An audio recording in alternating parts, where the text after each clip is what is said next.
Então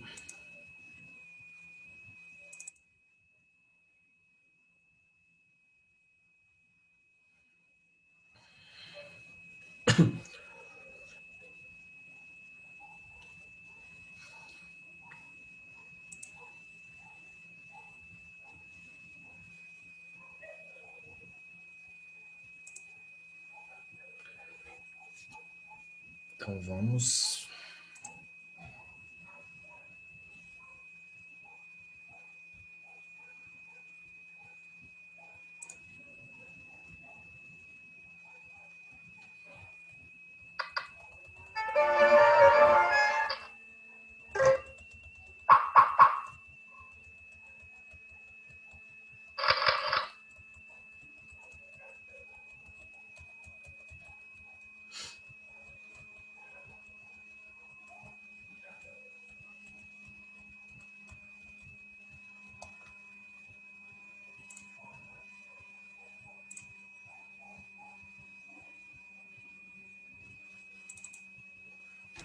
Então, gente, boa tarde, né, a todos. Na última aula a gente finalizou a parte lá que a gente fez os exercícios e a gente introduziu esse conceito aqui, que é o conceito relacionado a geradores e receptores elétricos, ok? Até então, né, a gente tinha visto resistores elétricos. E, de certa forma, a gente pode dizer que um gerador ele contém também um resistor, né, uma resistência interna, e o resistor não deixa de ser, de certa forma, um receptor também. Então, a gente discutiu, né, aqui a gente tem um exemplo dos três, onde aqui nós temos uma bateria, que está representando o gerador elétrico, o motor, que está representando o receptor, e a lâmpada, por sua vez, né, de tungstênio, que está representando o resistor. Então, esse resistor nós tínhamos visto e a gente começou a falar sobre os geradores e os receptores elétricos. Então, a gente definiu, né, que os geradores elétricos nada mais são do que aqueles que o próprio nome já fala, chega a ser meio que redundante, geram energia elétrica, mas, por sua vez, além de gerar energia elétrica, ela também, né, distribui. Então, ela não armazena, ela gera energia e, consequentemente, cede ao circuito, que é onde o receptor entra para receber. Então, de contrapartida, se o gerador está gerando e cedendo, o receptor vai estar recebendo e, consequentemente, consumindo. Então, nós vimos, né, que bipolar elétrica é todo ou qualquer dispositivo ou aparelho, né, que há consumo ou ganho de energia elétrica. Então, o que a gente vai estudar nessa etapa aqui? A gente vai falar sobre os geradores, sobre os receptores, os resistores e os bipós reversíveis que a gente já tinha começado a falar na aula anterior. Geradores geram, fornecem energia, receptores recebem e consomem, os resistores, né, não deixam de ser um receptor, porque ele vai estar consumindo energia, e os bipolos reversíveis são aqueles que a gente discutiu na última aula, que eles funcionam tanto como geradores, tanto quanto receptores. Então, se o bipolo ele tiver a capacidade de gerar e fornecer energia e ele também tiver a capacidade de receber e consumir, a gente viu que ele é considerado um bipolo elétrico reversível, funciona tanto como gerador, tanto quanto receptor. A bateria do telefone, né, é um bom exemplo disso. Quando ele está em funcionamento fora do carregador, a gente pode dizer que ele é um gerador, a bateria gera e fornece. Por isso que ela acaba, entre aspas, né, que ela descarrega. Porque ela vai estar gerando e cedendo. Consequentemente, né, o telefone, por sua vez, vai estar consumindo. Então, quando a gente introduz o telefone ao carregador e, consequentemente, a tomada, ele deixa de estar funcionando como um gerador e passa a funcionar como um receptor elétrico. Então, esse é um bom exemplo de um bipolo elétrico reversível, assim como a pilha também, ok? Então, existem as equaçõezinhas que a gente vai ter que adotar para o gerador e as equaçõezinhas que a gente vai ter que adotar também para o receptor, ok? Então, aqui nós temos os geradores elétricos, tá? Aqui está falando só de geradores, o próximo slide vai falar sobre os receptores.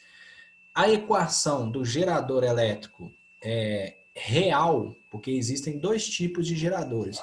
O gerador que é considerado real, que é o que existe na teoria e que existe na prática, e temos também o gerador ideal, que é aquele que ele só existe na teoria, não existe nenhum gerador, nenhum receptor, nenhum resistor que a gente possa defini-lo como sendo ideal na prática. Na teoria, a gente desenha, a gente coloca que x é igual a y e essa é a condição, aí está aceito. Mas na prática não tem como provar isso, ok? Então, a primeira coisa que a gente precisa entender que a equação do gerador elétrico real, aqui a gente está falando do real por hora. Aqui a gente tem o esquema, tá? A representação. Reparem que esse simbologia aqui, ó, era de resistor, de resistência elétrica. Só que com um porém, tá, gente? Que isso deve ser levado com atenção. Lá no resistor, esse R aqui, a gente usava ele como sendo um R maiúsculo. E aqui a gente vai, de fato, usar o R minúsculo mesmo. Quando está trabalhando com gerador e quando está trabalhando com receptor, esse Rzinho aqui ele é minúsculo, por quê? Ele vai representar a resistência interna do gerador ou do receptor. Então, quando eu tenho um Rzinho pequenininho, ele representa resistência interna. Quando eu tenho o R grandão, é a resistência externa. Por exemplo, para eu ter um gerador e eu tê-lo em funcionamento, tem que ter os cabos que vão estar ligados a ele e, consequentemente, vai estar conectado ao receptor. Só que o cabo, por si só, ele tem a sua resistência externa. Então, a resistência do cabo é o R maiúsculo. Mas internamente, dentro do gerador, nós vamos ter a resistência interna. Então, se a gente voltar aqui, ó, essa bateria é um gerador, tá? Ela vai ter uma força eletromotriz, que a gente vai entender o que é, e ela vai ter uma resistência interna. Para diferenciar, tá, gente? No gerador e receptor, o gerador usa sem uma aspazinha aqui em cima, tanto na força eletromotriz quanto na resistência. Já o receptor, para diferenciar, ele vai usar uma aspazinha aqui no Ezinho e uma aspazinha no Rzinho, e a gente vai entender o porquê. Aqui, então, ó, de fato, isso aqui não existiria, tá? Essa aspazinha aqui não existe, isso é para o receptor. Então, a primeira coisa que a gente precisa entender é reparar o seguinte, esse E, ele significa tensão elétrica. O V também é tensão elétrica. E esse R vezes I, nós temos um produto que chama R vezes I. O que é R vezes I? Alguém lembra? O que quer dizer R vezes I? Lá no resistor, pode ser a resistência externa mesmo que a gente trabalhou na lei de Ohm. O que quer dizer R vezes I? Alguém? O que quer dizer R vezes I? Ninguém, né, gente? Então tá. O que é R vezes I? Se a gente voltar lá nas leis de Ohm, R vezes I nada mais é do que igual a V. Como é que calcula a tensão? O triângulozinho lá de quem vê, ri. Então, tensão elétrica é a resistência vezes a corrente. Só que esse V aqui, essa tensão, é a tensão interna, é a tensão do gerador. Então, se eu faço esse produto R vezes I, é a tensão interna. Então, nós temos três tensões. Aqui nós temos a tensão fornecida ao circuito, que é a tensão externa. Aqui nós temos o E, que significa FEM, e FEM representa força eletromotriz, que em outras palavras nada mais é do que tensão gerada. Então, a tensão gerada pelo gerador é força eletromotriz. Essa tensão V aqui é a tensão fornecida, que no caso é a tensão do circuito, e esse R vezes I aqui, esse produto R vezes I, é a tensão interna de dentro do gerador. Então, o gerador ele tem tensão igual a tensão menos tensão. Ok? Mas como assim tensão igual a tensão menos tensão? A tensão fornecida ela é igual à tensão que foi gerada menos a tensão R vezes I, é a tensão dissipada, a tensão perdida. Lembra que o resistor ele serve para consumir energia? Então, esse produto aqui de consumismo de energia vezes corrente dá uma tensão dissipada. Então, é tudo aquilo que se perdeu lá dentro. Então, para eu ter um gerador real, essa expressão tem que ser válida. A tensão fornecida é igual à diferença entre a tensão gerada e a tensão, de certa forma, dissipada. Isso vai acontecer para um gerador real. Como que é o gráfico desse gerador real? força eletromotriz, à medida com que a corrente vai passando, né, a tendência dessa tensão ela é diminuindo. Porque se eu vou aumentando a minha corrente, esse produto vai ficando maior. Então, à medida com que eu aumento esse produto, eu faço com que essa tensão que foi fornecida venha a diminuir, porque eu estou perdendo quando a corrente está aumentando. Então, esse é o gráfico de um gerador real. E o gráfico do gerador ideal seria aquele onde a corrente está aumentando ou a corrente está diminuindo e a tensão total que foi gerada, ela não está alterando, ela permanece a mesma. Então, tudo que foi fornecido tudo que foi gerado, consequentemente, foi fornecido. Na teoria, isso pode acontecer. Na prática, não. Nem tudo que eu vou gerar, eu vou conseguir fornecer. Né? Através da lei de Lavoisier, né? A energia não pode ser criada, nem tão pouco destruída, mas ela pode ser transformada ou transferida. E é sabido por nós que quando está havendo essa transferência de uma energia em outra, sempre vai haver perdas. Isso na prática. Na teoria, é o que eu estou dizendo? Que tudo que foi gerado foi fornecido ao circuito. Não houve perda nenhuma. Ok? Antes de passar ao próximo slide, esse primeiro slide está ok ou tem alguma dúvida a respeito dele? Beleza? Então vamos. Aqui, gente, nós já temos, no caso, né, a equação do receptor. Reparem que no gerador a corrente ela vai de um polo para o outro, né, e aqui está ao contrário no receptor. Beleza? Então, na verdade, as figurinhas estão invertidas. Essa figurinha aqui é a figurinha do gerador e essa figurinha aqui é do receptor. Depois eu troco esse slide aí, tá bom? Então, aqui a ideia é a mesma, né? Com um porém. Reparem que a expressão, a equação do gerador era tensão fornecida é igual a tensão gerada menos a tensão dissipada. Aqui alterou, né? A tensão recebida, antes ela tinha sido fornecida, agora está sendo recebida, é igual a tensão útil, foi tudo que foi utilizado pelo receptor, mais a tensão dissipada. Ok? Então é o inverso agora. À medida com que essa corrente vai aumentando, a minha tensão eficaz ou tensão útil, ela também tende a aumentar. Quando fosse um receptor ideal, o ideal é que a tensão que foi recebida fosse totalmente utilizada. Na teoria, é possível tudo que eu receber utilizar? Mas na prática isso é impossível. Né? Tudo que eu receber, eu não vou conseguir utilizar. Por quê?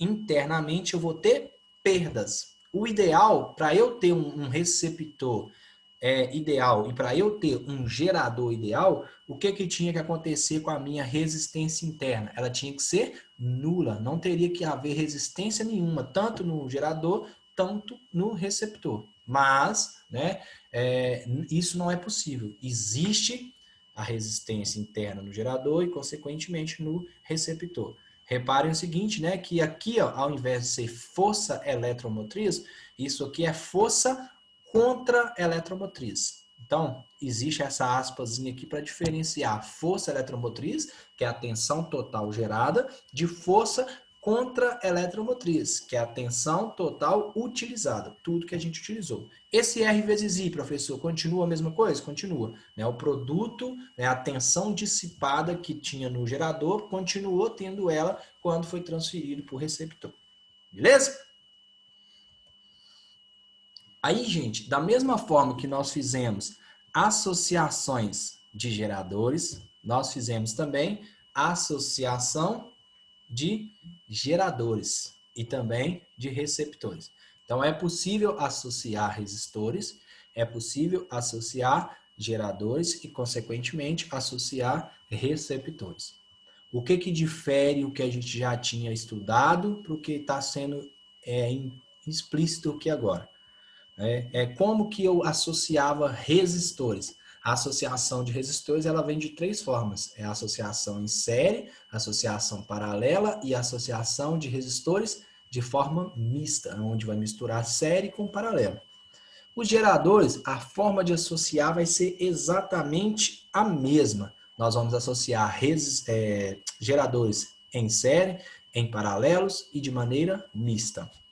Só que com um porém, reparem que aqui, ó, eu fiz questão de frisar que nós temos uma associação em série e aqui nós temos uma associação em paralelo. Essas duas pias estão associadas em série e essas duas pilhas estão associadas em paralelo. O segundo desenho é a mesma coisa, tá? Essas duas pilhas estão associadas em série e essas duas pilhas estão associadas em paralelo.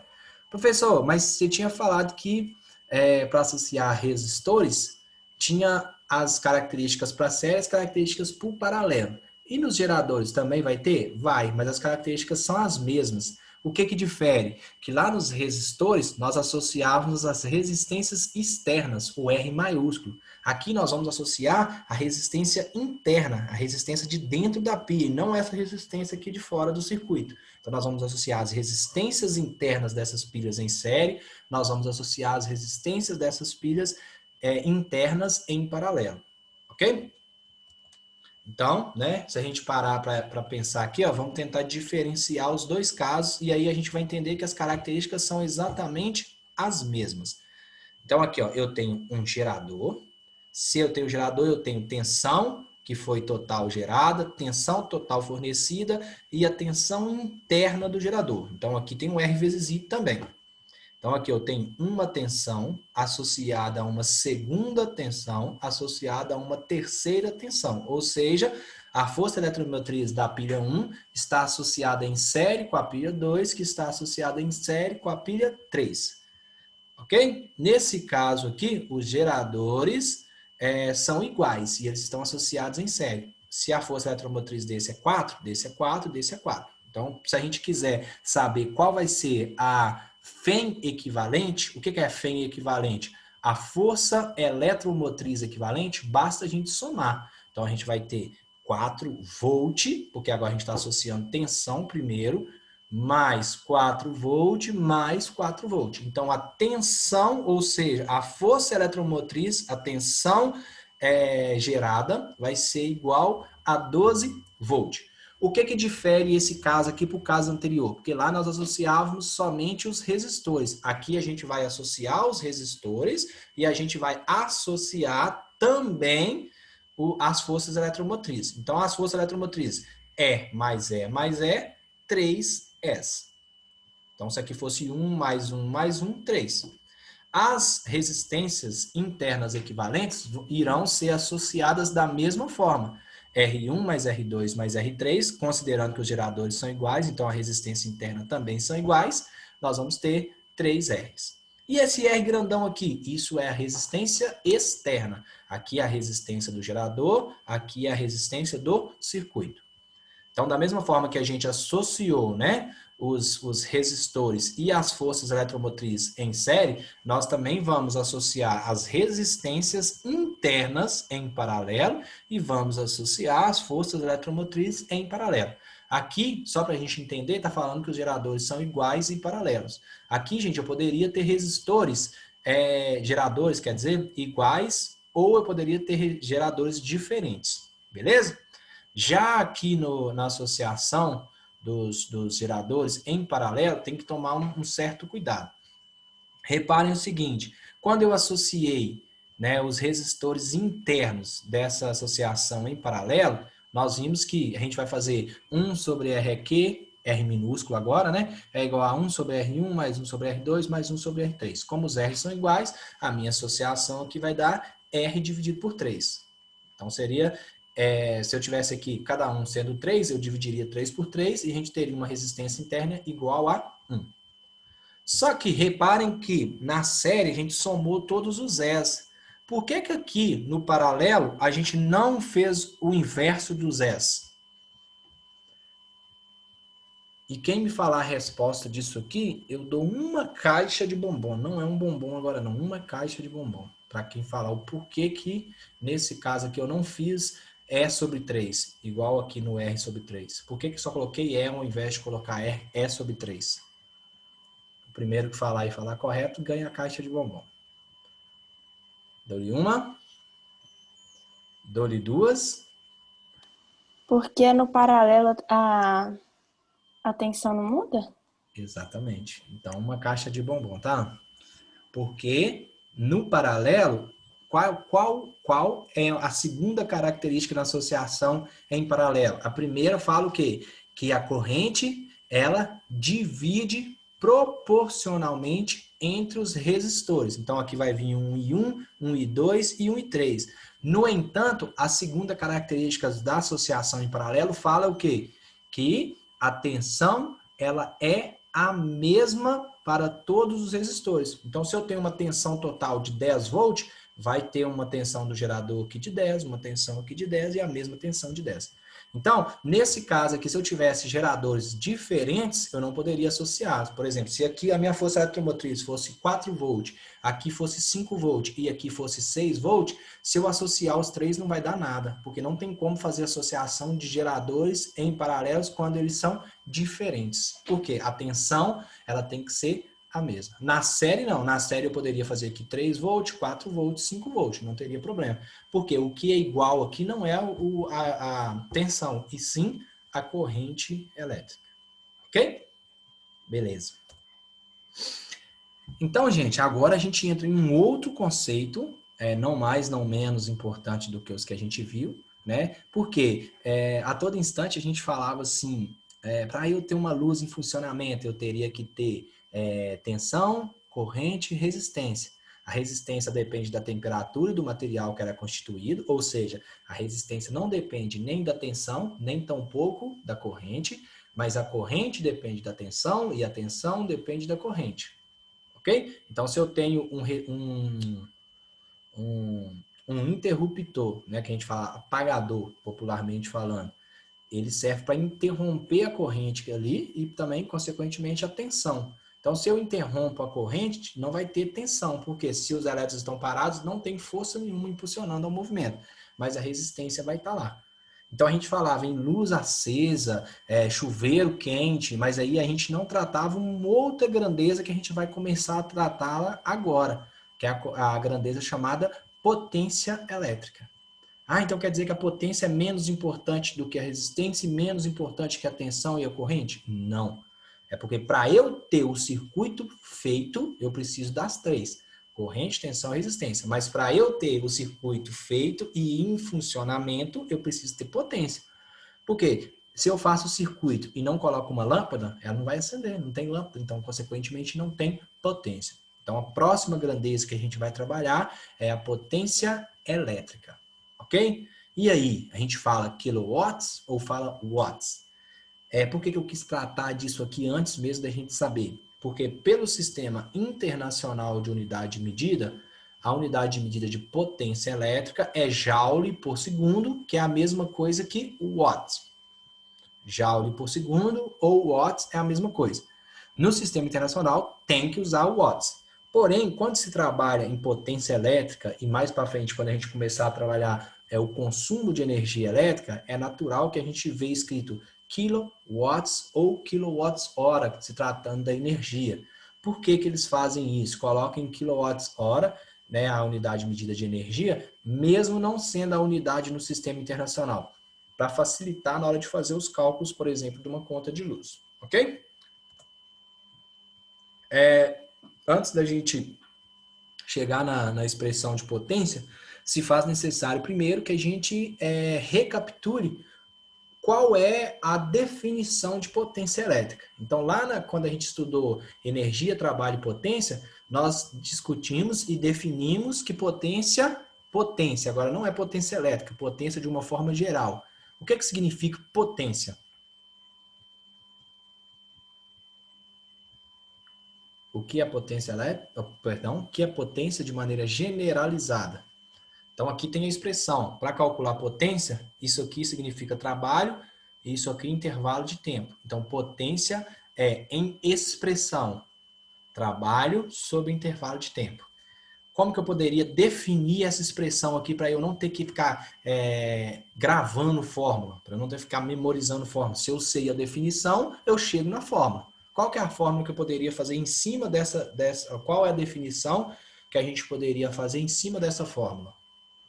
É possível isso? Fazer uma definição em cima da fórmula? Eu tenho que potência é trabalho sobre intervalo de tempo. Então, o que é potência? Definição. A rapidez com que o trabalho é realizado? Exatamente. Isso aí, Ana. O que é potência? É a rapidez com que um trabalho é realizado. Quanto mais rápido, maior a potência. Quanto menos rápido, menor a potência. Ok? Então, esse mesmo trabalho aqui, ó, se eu tenho potência igual trabalho sobre intervalo de tempo, eu posso falar que a definição de potência, e não potência elétrica, por enquanto de uma maneira geral, é a rapidez com que um trabalho é realizado. Vimos também que trabalho pode ser representado por essa letrinha grega que chama tau, ou simplesmente um W. Porque lá no conceito de energia, trabalho e potência, nós definimos que trabalho era nada mais do que o quê? A força vezes o deslocamento. E aí vamos tentar recapitular isso lá. Para eu ter trabalho, qual que é a primeira coisa que tem que acontecer? Tem que ser aplicado uma força. Mas somente a força é suficiente para resultar em trabalho? Não. Por quê? Se eu empurrar a parede ali, eu vou ter a percepção de que eu não realizei trabalho. Por quê? Por mais que eu apliquei uma força, a parede não se moveu. Consequentemente, para existir trabalho, além da força aplicada, essa força tem que resultar em um movimento, isto é, em um deslocamento. Então, a gente define trabalho como sendo força vezes deslocamento. Vimos também, né, que quando a força for não estiver na mesma direção do deslocamento, existe um ângulo aqui, consequentemente a gente multiplicaria isso aqui por cosseno do ângulo. Mas aqui a gente está tratando, de maneira geral, né, como se fosse a força e o deslocamento na mesma direção e, consequentemente, no mesmo sentido. Então, como que eu poderia trazer isso aqui, ó, que é geral, para a elétrica? Por quê? Nós queremos saber potência, mas nós queremos também chegar à potência elétrica. Então, nós vamos ter que transformar o que é mecânico em elétrico. Como que a gente faz isso? Trabalho mecânico, força vezes deslocamento. Trabalho elétrico. O que é esse V aqui? Tensão elétrica. Tensão elétrica. Qual é a definição de tensão elétrica?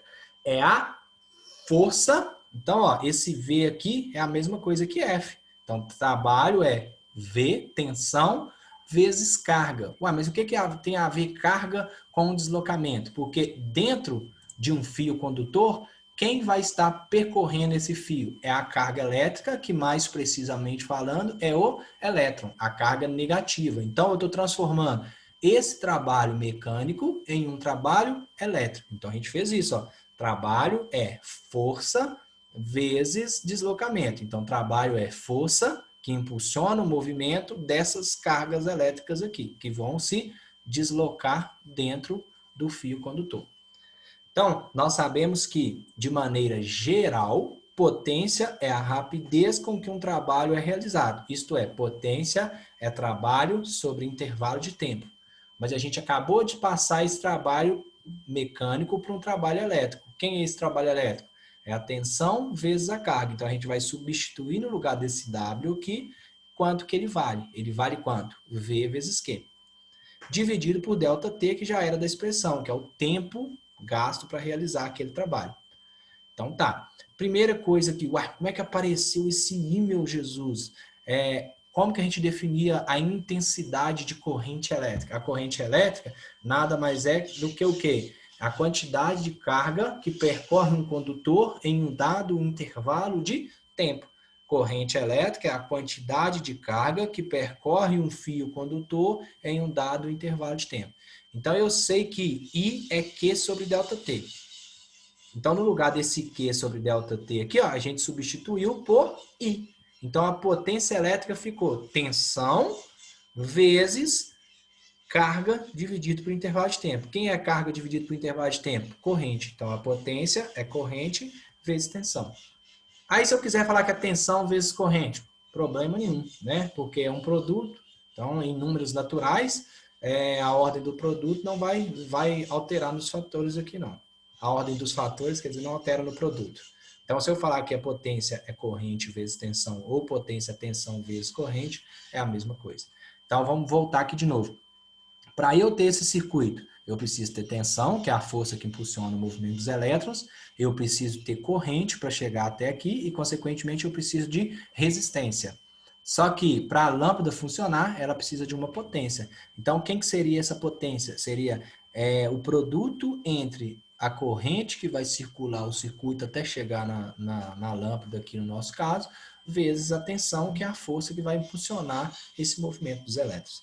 Então, da mesma forma que nós tínhamos um triângulo lá para a lei de Ohm, né, que tinha o V em cima, o R e o I embaixo, né? Se eu quisesse saber o R, a gente escondia o R e fazia V dividido por I. Então, R é V sobre I. Se eu quisesse saber o I, a gente escondia o I e fazia V sobre R. Mas se a gente quisesse saber o V, fazia R vezes I. Então, aqui é a mesma ideia. A potência está em cima. Se eu quero saber o V, fica P sobre I. Se eu quero saber o I, fica P sobre V. Se eu quero saber o P, fica V vezes I. Ok? Beleza? Antes de passar para o próximo slide, alguma dúvida com relação ao que foi feito aqui? Haja visto que esse passo a passo aqui, gente, foi só para a gente definir como que chega na fórmula de potência. Para a gente não ficar bitolado em gravar, em decorar fórmulas. Que a gente tente entender através do processo que é feito de como isso aqui é possível. Beleza? Tranquilo. Pode passar ou alguém tem alguma dúvida a respeito disso? Não? Então tá. Aí, gente, tem que tomar um certo cuidado. Por quê? Aqui nós vimos qual que é a potência útil, a potência do circuito. Pronto. A potência que a lâmpada tem, a potência que o chuveiro tem, a potência que um ferro elétrico tem, entre outros equipamentos elétricos ou eletrônicos. Mas aqui agora a gente chegou em potência elétrica dissipada. A definição por si só já fala tudo. Se está falando que é dissipada, quer dizer que vai haver perda. Então tem a potência que foi utilizada, que foi o que a gente acabou de falar, e tem a potência dissipada. E se eu perguntar para vocês assim, onde que vai dissipar a potência? Alguém sabe? Onde que fica dissipado a potência? Onde que vai haver essa perda?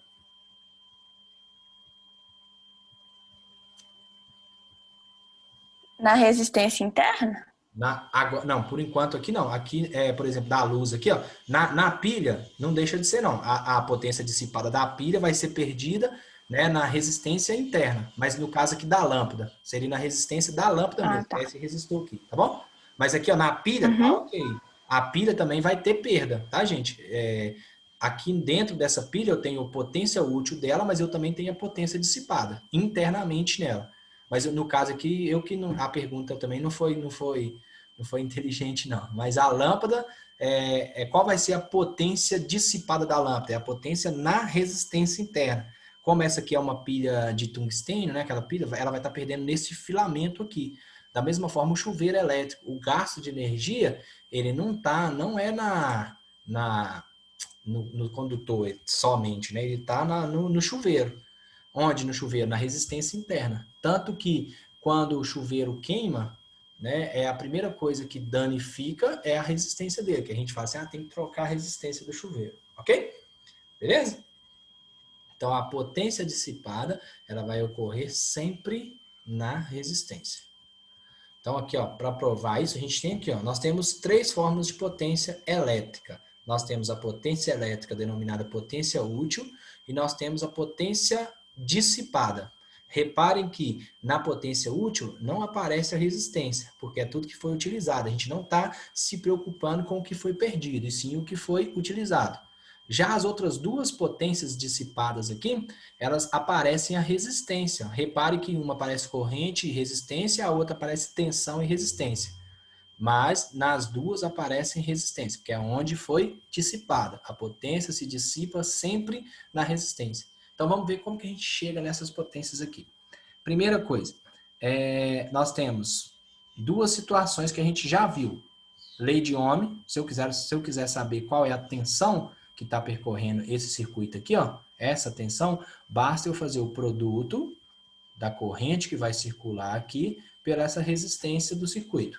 Então, a tensão é R vezes I. E a gente acabou de definir agora, né, que a potência é I vezes V ou I vezes U, né? Lembrando que U e V representam tensões elétricas. Então, V é igual a R vezes I e I é igual a, e P é igual a I vezes V. Por que a gente está fazendo isso? Para a gente chegar nessa primeira expressão aqui. Como? Potência é I vezes V. Mas quem é V? Eu coloquei de vermelho aqui, ó. V é R vezes I. Então, eu fiquei que a potência é I vezes I ao quadrado, que multiplica R. Então, a potência dissipada, ela pode ser calculada como sendo P igual a R vezes I ao quadrado, ou P igual a V ao quadrado sobre R. Como que a gente vai chegar nessa segunda expressão? Da mesma forma que a gente sabe que V é igual a R sobre I, nós sabemos também que I é igual a V sobre R. Porque se a gente voltar lá no triângulo, se eu escondo o I, fica V dividido por R. E a forma de potência útil que a gente acabou de definir é I multiplica V. Então, jogando aqui para frente, ó, I vezes V. Quem é I? É V dividido por R. Então, V dividido por R de vermelho, vezes o V que já era da forma. V vezes V, V ao quadrado, dividido por R. Então, a potência dissipada ela pode ser calculada como sendo R vezes I ao quadrado ou V ao quadrado sobre R. Por que que existem as duas formas e não só uma? Ou seja, qual das duas eu tenho que utilizar e que momento eu tenho que utilizar? Aí que está o segredo da questão, tá, gente? Aqui está o segredo, em qual sentido? Eu tenho que a potência é R vezes I ao quadrado e eu tenho que a potência é V ao quadrado sobre R. Se eu tivesse só esse circuito aqui, ó, só isso, só uma resistência, a tensão e a corrente, se eu usasse essa fórmula aqui, eu acharia um valor. Quando eu usasse essa outra equação aqui, eu teria, por obrigação, que achar o mesmo valor. Mas, tem um porém. Se eu coloco mais de um resistor aqui nesse circuito, independente se for série ou se for paralelo, eu não posso mais usar qualquer uma das duas. Então, a gente tem que tomar esse certo cuidado. Por exemplo, quando só tem um único resistor, se eu uso essa de dissipada tá ok, se eu uso essa de dissipada tá ok. Mas, se por exemplo, essa aqui eu coloco mais uma em série, eu tenho que usar essa primeira aqui, porque na série a corrente é a mesma. Mas se eu coloco um outro resistor em paralelo com esse R1, aí eu tenho que usar de baixo. Por que eu tenho que usar de baixo? Porque na associação em paralelo, quem é igual não é mais a corrente, e sim a tensão. Beleza?